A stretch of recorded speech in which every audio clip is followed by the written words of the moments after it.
ইরানের রাজধানী তেহরান সহ দেশটির বিভিন্ন শহরে ব্যাপক সরকার বিরোধী বিক্ষোভ শুরু হয়েছে। সামাজিক যোগাযোগ মাধ্যমে ছড়িয়ে পড়া ভিডিওতে দেখা গেছে হাজার হাজার মানুষ রাস্তায় নেমে বিক্ষোভ করছেন। এটিকে সাম্প্রতিক বছরগুলোর মধ্যে সরকার বিরোধীদের সবচেয়ে বড় আন্দোলন বলে মনে করা হচ্ছে। বৃহস্পতিবার সন্ধ্যায় তেহরান ও দেশটির দ্বিতীয় বৃহত্তম শহর মাসহাদে শান্তিপূর্ণ বিক্ষোভ হয়।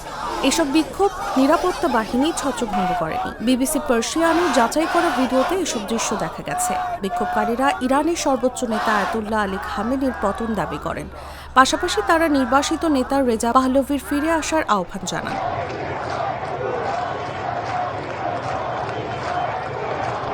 মানবাধিকার সংগঠনগুলোর মতে ইরানের মুদ্রার ভয়াবহ অবমূল্যায়নের প্রতিবাদে শুরু হওয়া এই বিক্ষোভ টানা 12 দিন ধরে চলছে এবং দেশটির 31টি প্রদেশের শতাধিক শহর এবং জনপদে ছড়িয়ে পড়েছে। যুক্তরাষ্ট্রভিত্তিক মানবাধিকার সংস্থা HRAN জানিয়েছে এ পর্যন্ত অন্তত 34 জন বিক্ষোভকারী নিহত হয়েছেন, যাদের মধ্যে 5 জন শিশু। এছাড়া 8 জন নিরাপত্তা সদস্য নিহত হয়েছেন এবং প্রায় 2270 জন বিক্ষোভকারীকে গ্রেফতার করা হয়েছে। অন্য একটি সংস্থা বলছে নিহতের সংখ্যা অন্তত 45 জন।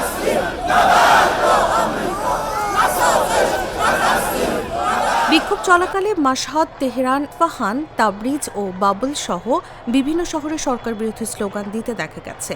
কিছু জায়গায় নজরদারি ক্যামেরা ভাঙচুরের ঘটনাও ঘটেছে।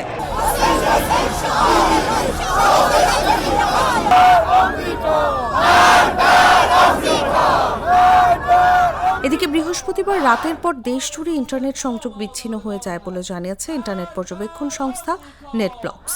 অন্যদিকে ইরানের রাষ্ট্রীয় গণমাধ্যম বিক্ষোভের মাত্রা কমিয়ে দেখানোর চেষ্টা করছে এবং কোথাও কোথাও বিক্ষোভ হয়নি বলেও দাবি করছে।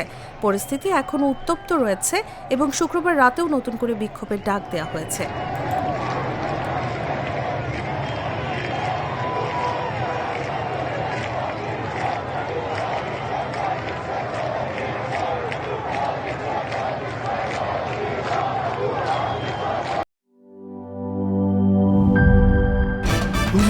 ভয় পাস না, এটা কসমিক ডোর। শব্দের আরেক নাম কসমিক ডোর। এর ওয়াল থিকনেস ও রিপ থিকনেস বেশি থাকায় এটাকে 50 বছরেরও বেশি। কসমিক ডোর, নিশ্চিন্তে 50 বছর।